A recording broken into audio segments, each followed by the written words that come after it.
आज हम लोग वैद्युत विभव के बारे में जानेंगे कि वैद्युत विभव क्या होता है, जिसको हम लोग इंग्लिश में इलेक्ट्रिक पोटेंशियल कहते हैं। ये वैद्युत विभव क्या होता है? जैसे हम लोग तापमान के बारे में पढ़े हुए हैं, जिसको हम लोग इंग्लिश में क्या कहते हैं, टेम्परेचर कहते हैं। तो टेम्परेचर क्या करता है? जैसे हम लोग जानते हैं कि टेम्परेचर एक तरीके से वह शब्द है, जैसे मान लिया गया कोई ये ऑब्जेक्ट है ए, ये कोई ऑब्जेक्ट है बी, ये जो है आपका 20 डिग्री सेल्सियस है और ये जो है आपका 100 डिग्री सेल्सियस है। ठीक है, तो इस दोनों ऑब्जेक्ट को हम लोग क्या करते हैं, एक दूसरे के करीब ला देते हैं, सटा देते हैं। तो सटाने के बाद होता क्या चीज है, इसका जो टेम्परेचर होता है उष्मा इससे इसमें चले जाता है। आ जाने के कारण दोनों का टेम्परेचर जो है इक्वल हो जाता है। तो यहाँ से कम जो है आपका कितना आ जाएगा लगभग, जिससे कि इक्वल हो जाएगा। तो 80, 60, 60 दोनों में आ जाएगा, 60 इसमें भी, 60 इसमें भी, और दोनों का जो टेम्परेचर है इक्वल हो जाएगा। जैसे हम लोग क्या करते हैं, एक ठंडा पानी या एक क्या कहते हैं हम लोग, ऐसा बर्फ का एक छोटा सा टुकड़ा ले लें, उस टुकड़ा को हम अपने हाथ पर रख देंगे। तो बर्फ का तापमान क्या होता है, बहुत ही कम होता है। हाथ का तापमान क्या होता है, बहुत ही ज़्यादा होता है बर्फ की तुलना में। तो जैसे ही बर्फ को हम अपने हाथ में रखेंगे तो बर्फ जो है, बर्फ का जो पानी है वो भी पिघल करके जितना हाथ का तापमान है उतना तापमान के बराबर हो जाता है। और तापमान जब जैसे ही हम लोगों के हाथ से जैसे उस पर रखें तो हम लोगों के हाथ से क्या होता है, उष्मा निकलना स्टार्ट हो जाता है। उष्मा निकलना स्टार्ट हो जाता है और उस बर्फ में जाना चालू हो जाता है। तो उष्मा का जो दिशा था, कैसा दिशा था, उच्च तापमान से निम्न तापमान की ओर, है ना। यहाँ पे भी वही देखा गया, उच्च तापमान से निम्न तापमान की ओर उष्मा का क्या हो गया, स्थानांतरण हो गया। तो यहाँ पर उष्मा का मात्रा डिपेंड नहीं करता कि उष्मा कितना है, ऊर्जा कितना, उष्मा ऊर्जा होता है, वह ऊर्जा कितना है उस पर डिपेंड नहीं करता, बल्कि वो टेम्परेचर पर डिपेंड करता है, किसका टेम्परेचर हाई है। ठीक उसी प्रकार से मान लीजिए कि हम लोग 2 लीटर वाटर और 5 लीटर वाटर हम लोग ले करके 2 अलग अलग बर्तन में रख देते हैं। तो अब बताइए क्या लगता है कि किस बर्तन से किस बर्तन में पानी आएगा। तो ऐसा हो सकता है कि 5 लीटर है तो 5 लीटर से इसमें आएगा, ऐसा कतई संभव नहीं। हम लोग अभी पढ़ें कि जो मात्रा होता है, चाहे पानी हो चाहे उष्मा हो, वो मात्रा पर डिपेंड नहीं करता। ठीक है, वो आपका एक स्तर होता है, लेवल होता है, उस पर डिपेंड करता है। हम लोग क्या करेंगे, 5 लीटर का जो भी बर्तन होगा उसको हम लोग यहाँ रख देंगे, ठीक, और इस पे रख देंगे इस तरीके से, यहाँ रख दिए। और 2 लीटर का जो बर्तन है हम लोग उसको यहाँ रख देंगे, तो इस पे यहाँ बर्तन रख देंगे और इस दोनों को कनेक्ट कर देंगे। तो क्या लगता है, पानी जो है ऊपर से नीचे आएगा कि नीचे से ऊपर जाएगा? संभव है, कर दीजिए, पानी ऊपर से नीचे ही आने वाला है।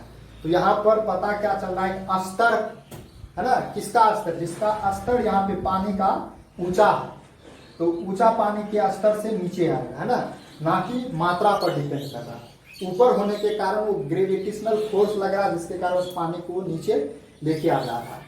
और जैसे मान लिए कि दोनों अलग अलग बर्तन हम लोग इस तरीके का ले लेंगे, या बड़ा छोटा बर्तन ले लेंगे, या नहीं तो धरती पे ही हम लोग क्या करेंगे, ऊंचा नीचा इस तरीके का प्लेन ले लेते हैं, है ना। यहाँ पे ये प्लेन है, यहाँ पे एक प्लेन है, तो 5 लीटर पानी यहाँ रखेंगे। ये पानी तो संभव ही नहीं कि ऊपर चले जाएगा, कभी नहीं जाने वाला, ठीक। लेकिन ऊपर में जो है, अगर हम लोग 100 ग्राम या 500 ग्राम या आपका 2 लीटर कुछ भी वाटर हम लोग डालते हैं, वो आहिस्ते आहिस्ते क्या हो जाएगा, नीचे आ जाता है। तो यहाँ पर पता क्या चल रहा है कि जो स्तर होता है, स्तर, और उसी स्तर के कारण वाटर का फ्लो हो रहा था। यहाँ पर टेम्परेचर का भी फ्लो हुआ था, यानी कि बहाव हुआ था। कैसे, तो उच्च टेम्परेचर से निम्न टेम्परेचर की ओर। सिमिलरली वैद्युत विभव भी एक प्रकार का जो आवेश होता है जो चालक का, उस चालक के आवेश का एक गुण होता है, प्रॉपर्टी। जिस प्रकार से एक टेम्परेचर किसी भी पदार्थ का गुण होता है जो यह बताता है कि ऊष्मा का स्थानांतरण किस दिशा में होगा। हम लोग डायरेक्टली ऊष्मा का जिसका टेम्परेचर हाई होगा हम लोग कह देंगे कि ऊष्मा का टेम्परेचर हाई टेम्परेचर से निम्न में होगा। सिमिलरली ये विद्युत विभव भी किसी चालक जो पदार्थ होगा, आवेशित पदार्थ का एक गुण होता है जो ये बताता है कि आवेश उच्च विभव से निम्न विभव की ओर क्या करेगा, फॉलो करेगा, बहेगा, है ना। जैसे एक वस्तु ले लिए, दूसरा वस्तु ले लिए, इसमें भी आवेश हम लोग क्या कर लिए, ले लिए हैं, और इसमें भी हम लोग आवेश ले लिए।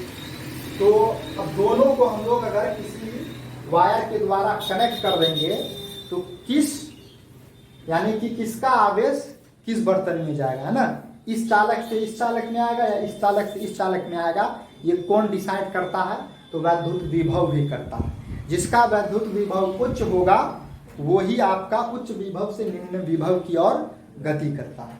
तो वैद्युत विभव क्या करता है, आवेश की दिशा को निर्धारित करता है। किसको निर्धारित करता है, आवेश की दिशा, आवेश किस डायरेक्शन में बहेगा। जब दो आवेशित वस्तु को कनेक्ट किया जाता है तब। तो यहाँ पे जो ये धन आवेश होता है, धन आवेश का दिशा सदैव उच्च विभव से निम्न विभव की ओर होता है। मान लिया जाए इसका विभव जो है वैद्युत विभव उच्च होगा तो आवेश का जो है फॉलो होगा यानी कि बहाव होगा वो उच्च विभव से निम्न विभव की ओर होगा। और जो नेगेटिव आवेश होता है और उस नेगेटिव आवेश का जो बहाव होगा, फॉलो होगा, वो निम्न विभव से उच्च विभव की ओर होता है, जस्ट इसके विरुद्ध या अपोजिट। समझ में आया। तो इस तरीके से हम लोग वैद्युत विभव के बारे में जान लिए हैं कि वैद्युत विभव क्या होता है। अब हम लोग थोड़ा सा इसी से रिलेटेड हम लोग कुछ कंसेप्ट पे और भी चर्चा करते हैं। हम लोग जानते हैं कि अगर कोई आवेश ले लेते हैं, ठीक है, क्यू आवेश लेने के कारण क्या होता है, इसके चारों ओर वैद्युत क्षेत्र उत्पन्न हो जाता है जो अनंत तक जाती है।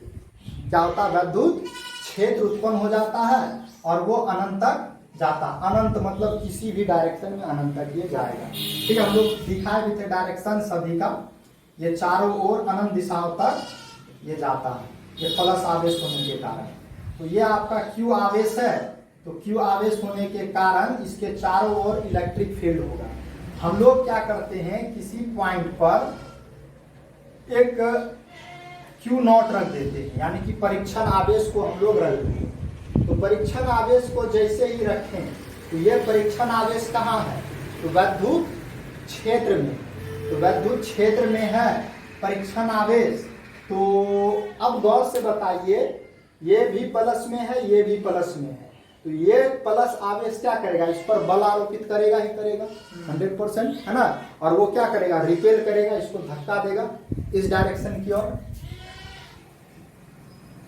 फोर्स लगेगा इस पर, किसके द्वारा, क्यू आवेश के द्वारा, वो भी इस डायरेक्शन में इसको धक्का मारेगा। इस डायरेक्शन में क्या हो जाएगा, वो गति करना स्टार्ट हो जाएगा। समझ में आ रहा। तो ये जो डायरेक्शन था, इसका डायरेक्शन ये था। तो हम लोग चाहते हैं कि इसका डायरेक्शन तो ये हो जाएगा, हम लोग चाहते हैं कि ये पॉइंट ए है, हम लोग क्या चाहते हैं, इस क्यू आवेश को हम लोग यहाँ पे ला लें, बी पे ला लें, इस पॉइंट बी पे क्यू नोट को लाना। तो क्यू नोट को इस पर लाने के लिए क्या करना होगा, परीक्षण धन आवेश को इस पॉइंट पर लाने के लिए हम लोगों को ये जो बल कार्य कर रहा है इसके विपरीत कोई एक्सटर्नल फोर्स लगाना होगा।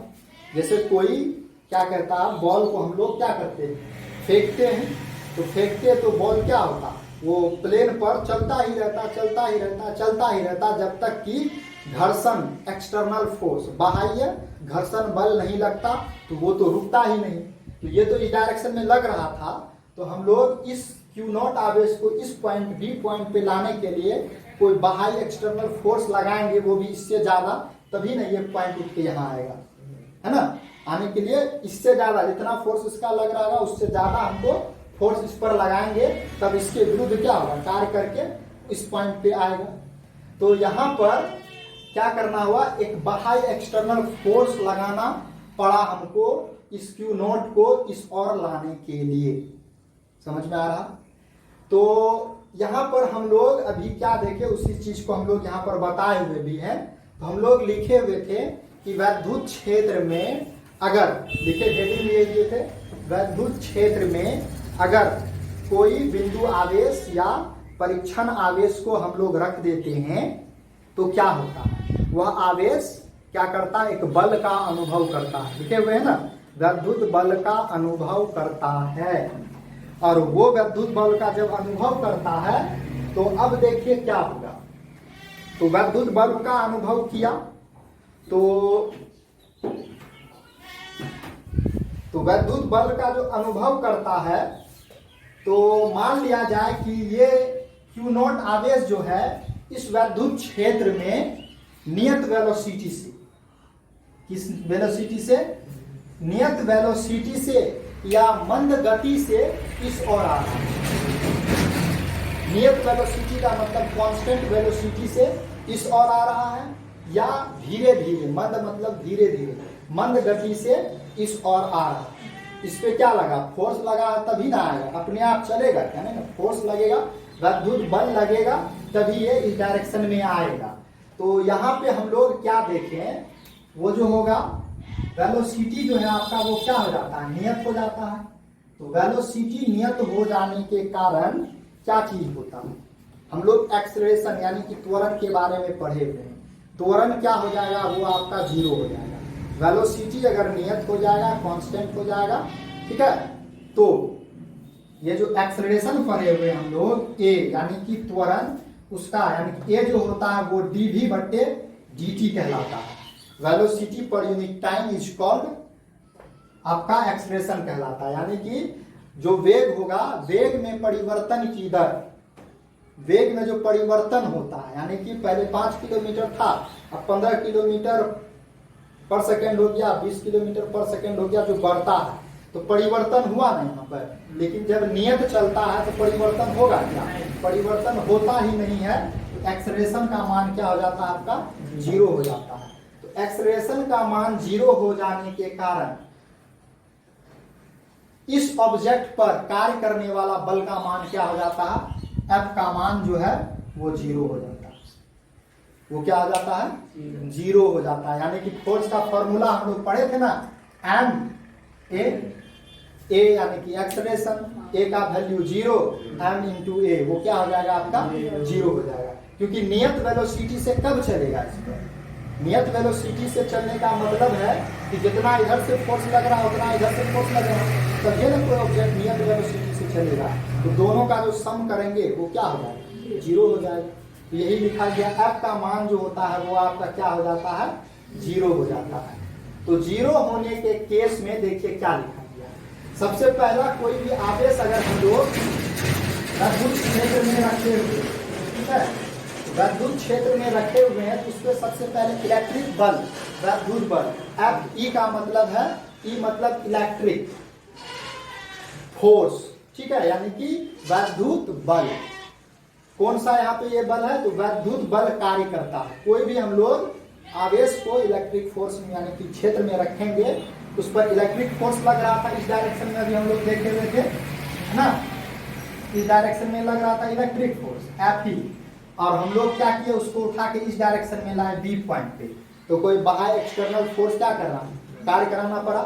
तो बाहर एक्सटर्नल फोर्स कार्य कराने के कारण, तो बाह्य जो होता है उसको इंग्लिश में हम लोग एक्सटर्नल बोलते हैं, और ये जो बल है यानी कि बाह्य बल यानी कि एफ एक्सटर्नल, ठीक। तो दोनों के कारण जो था, क्या कह रहा था यहाँ पे, नियत वेलोसिटी से चलने लगा था ये आवेश, जिसके कारण एफ ई एक्स टी और एफ पी का सम क्या हो जाएगा, 0 हो जाएगा। दोनों फोर्स 0 होगा। तो दोनों फोर्स जब 0 होगा तो देखिए क्या होता है। यहां से हम लोग लिखे हैं कि एफ एक्सटर्नल यानी कि बाह्य बल जो है वो किसके इक्वल हो जाएगा, इलेक्ट्रिक फोर्स के यानी कि वैद्युत बल के इक्वल हो जाएगा। यानी कि जो वैद्युत बल लग रहा था, लेकिन उसका डायरेक्शन, ये माइनस क्या कर रहा है, डायरेक्शन को बता रहा है कि एफ एक्सटर्नल अगर इस डायरेक्शन में लगेगा तो इलेक्ट्रिक फोर्स इस डायरेक्शन में लगेगा। दोनों का डायरेक्शन अपोजिट होने के कारण माइनस लिखा गया। या नहीं तो ऐसा भी हो सकता है F electric is equal to external force, है ना, बाह्य फोर्स। तो एफ जिस डायरेक्शन में वैद्युत बल लग रहा था उसके अपोजिट डायरेक्शन में कौन लगेगा आपका, है ना, एफ एक्सटर्नल लगेगा। समझ में आ रहा है? तो हम लोग पूरे कार्य के बारे में पढ़े होते हैं कि वर्क क्या होता है। वर्क जो होता है ना, किसी भी वस्तु पे जो बल लगाते हैं, बल लगाने से जो वस्तु जो होता है जितना भी डिस्टेंस कवर्ड करता है वो बल और डिस्टेंस के गुणनफल को हम लोग वर्क कहते हैं। और वर्क जो होता है कैपिटल W से सूचित किया जाता है। तो बाह्य बल के द्वारा किया गया कार्य को हम लोग W एक्सटर्नल फोर्स के नाम से लिखा जाता है। ये मतलब हो गया एफ मतलब बल, एक्सटर्नल मतलब बाह्य, यानी कि बाह्य बल के द्वारा किया गया कार्य वो किसके इक्वल हो जाएगा, माइनस, है ना, वैद्युत बल के द्वारा किया गया कार्य, ई मतलब वैद्युत। सिमिलरली वही चीज यहाँ पे लिखा गया, दोनों आपस में इक्वल होगा लेकिन डायरेक्शन अलग अलग है। इतना समझ में आ गया? तो आगे में वही चीज लिखा गया है, कुछ सिंबल दिया गया है, उसका मीनिंग भी जानना है, यानी कि अर्थ, और उससे रिलेटेड कुछ फॉर्मूला भी है, उसी के बारे में हम लोग यहाँ पर बताएंगे। जैसे यहाँ पे एफ एक्सटर्नल, इसका मतलब क्या होता है? एफ एक्सटर्नल है, इसका मतलब बाह्य बल है। एफ ई, है ना, ये दूसरा नंबर में, एफ ई का मतलब वैद्युत बल यानी इलेक्ट्रिक फोर्स। उसके बाद देखिए तीसरा नंबर को हम लोग यहाँ बाद में बताए हैं, पहले चौथा नंबर और पांचवा नंबर को हम लोग देखिए। ये जो चौथा नंबर में लिखा गया है W एक्सटर्नल हाइफन देखिए एफ है, ठीक है। तो इसका क्या मतलब होता है? तो एफ मतलब बल हुआ, एक्सटर्नल मतलब बाह्य हुआ। तो बाह्य बल के द्वारा किया गया कार्य, उसी को हम लोग क्या बोलते हैं, WEX हाइफन एफ। और इसका जो फॉर्मूला होता है वो क्या होता है, यानी कि एक्सटर्नल फोर्स के द्वारा किया गया कार्य is equal to integration F external into DR, ठीक है। यानी कि जितना भी बल लगा, बल लगने के कारण जो भी डिस्टेंस कवर्ड किया गया है उस दोनों के गुणनफल का इंटीग्रेशन ये टोटल हो जाएगा। ये आपका फॉर्मूला हो गया। फिर WEF का मतलब हो जाता है वैद्युत बल के द्वारा किया गया कार्य, और जिसका फॉर्मूला वही चीज हो जाएगा, F यानी वैद्युत बल, और DR क्या, डिस्टेंस है आपका। समझ में आ रहा है जी? तो इस तरीके से हम लोग इसके बारे में भी सीख लिए हैं, जो आपका मीनिंग था, जो भी सूत्र था, इस प्रकार के सिंबल का, उस चीज को हम लोग सीख लिए हैं। अब जो है आपका WAB है, इसका क्या मतलब होता है? इसका मतलब ये होता है, यहाँ देखिए, जैसे हम लोग लिखे हुए थे A पॉइंट पे Q आवेश है, हमको B पॉइंट पे Q नोट लाना है, यानी कि इसको उठा के यहाँ लाना है। तो लाने के लिए जैसे क्योंकि यहाँ पे प्लस आवेश था, इसको उठा के इस साइड फेंकेगा, इस डायरेक्शन में। तो इधर लाने के लिए हमको क्या करना होगा, बाह्य बल लगाना होगा। जब तक बाह्य बल नहीं लगाएंगे ये तो आने वाला है नहीं। तो बाह्य बल के द्वारा आवेश को A से B पर लाने में किया गया कार्य WAB होता है। बाह्य बल के द्वारा आवेश को, यानी कि यह आवेश है Q0, इसको A से B पर लाने में जो कार्य किया जाता है वही चीज होता है WAB। समझ में आया क्या चीज है? मीनिंग सबका हम लोग जो सिंबल यूज होता है वो सारा चीज हम लोग क्या कर लिए हैं, सीख लिए हैं, और इसी सिंबल का हमेशा आपका इस्तेमाल होता जाएगा। और ये वैद्युत विभव क्या है उसके बारे में भी हम लोग जान लिए, एक सिंपल में वो होता क्या चीज, इसका डेफिनेशन भी हम लोग आगे में पढ़ेंगे। और फिर होता है इलेक्ट्रिक पोटेंशियल एनर्जी, ये वैद्युत विभव जिसको इलेक्ट्रिक पोटेंशियल कहते हैं। उसके बाद हम लोग आगे में पढ़ेंगे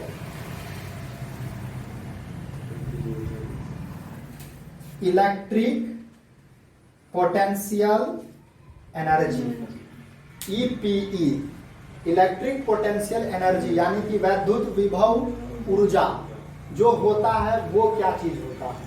तो जैसे ही हम लोग किसी भी वैद्युत क्षेत्र में कोई भी वैद्युत आवेश रखते हैं उस पर कोई ना कोई बाह्य बल कार्य करता है। तो बाह्य बल जब कार्य करता है तो ए पॉइंट से बी पॉइंट पर लाने के लिए तो जो कार्य किया जाता है, तो सबसे पहले ये पॉइंट ए पर था, ए पॉइंट पर जो कार्य यहाँ पर था, इस पर कुछ ना कुछ बल कार्य कर रहा होगा, उसका जो एनर्जी होता है वो यूए होता है। ए पॉइंट पर कार्य करने वाला, यानी कि इस पॉइंट पर इस पे बल लग रहा था, इस पे जो कार्य हुआ उसका एनर्जी इतना था। अब ए पॉइंट से बी पॉइंट में यहां से उठा के यहां पे लाने में जो कार्य किया जाता है वो कार्य जो है एनर्जी के रूप में इस आवेश में क्या हो जाता है, जमा हो जाता है, यानी कि संचय हो जाता है। हम लोग लिखाए है ना कि कोई भी, जैसे हम लोग एक पत्थर ले लिए, पत्थर को क्या करते हैं, उठा करके हम लोग एक इंक्लाइंड प्लेन इस पे रख लेंगे। तो इस पत्थर को यहाँ पे रखने के बाद क्या हो, ये पत्थर अपने आप नीचे जो आता है क्यों आ रहा है, इस होता क्या चीज, या जैसे ये ऊपर से नीचे आया, ऊपर से नीचे जो आया तो अगर किसी व्यक्ति पे, वस्तु पे गिर जाए, या ऐसा कहिए बहुत बड़ा पत्थर को हम ऊपर से नीचे गिरा देंगे तो क्या लगता है, अगर नीचे कुछ रहेगा तो टूट फूट नहीं जाएगा, फटेगा नहीं फटेगा। ये कैसे हो पाता, इसके अंदर एनर्जी होगा तभी न कर पाता। ये एनर्जी इसमें आता कहाँ से, एनर्जी आया कहाँ से, ये आपका, अब जैसे मान लिया गया कि हम लोग एक छोटा गेंद ही ले लिए, गेंद ऐसे हम लोग यहाँ रख देंगे, कुछ होने वाला है, छोटा सा गुल्ली ले लिए रख लिए, कुछ होगा, अब वही गुल्ली उठा के कस के मार देंगे तो क्या होगा, तो वहाँ पे एकदम दाग बैठ जाएगा गोला सा। तो ऐसा क्यों हो जाता है, यानी कि हम लोग जो बल लगाते हैं तो बल लगाएं तो बल लगने के कारण उसके कार्य होता है, उस किस पर, उस गेंद पर या गुल्ली पे, तो वो जो कार्य किया गया तो वो कार्य जो है उस ऑब्जेक्ट में जाके जमा हो जाता है, संचय हो जाता है, ठीक है। और वही ऊर्जा जब किसी हमारे शरीर पे लगता है तो वो वाला भाग क्या हो जाता है, फूल जाता है, वही एनर्जी क्या होता है, उस पर जाके दबाव डाल देता है। तो यहाँ पे जो कार्य किया जाता है, ये जो कार्य किया गया करने के कारण यहाँ पे लाया गया, तो यहाँ पे जितना कार्य किया जाता है वो टोटल का टोटल कार्य इस आवेश पर इलेक्ट्रिक पोटेंशियल एनर्जी के रूप में इस आवेश पर संचय हो जाता है, जमा हो जाता है, जिसके बारे में हम लोग नेक्स्ट क्लास में पढ़ेंगे।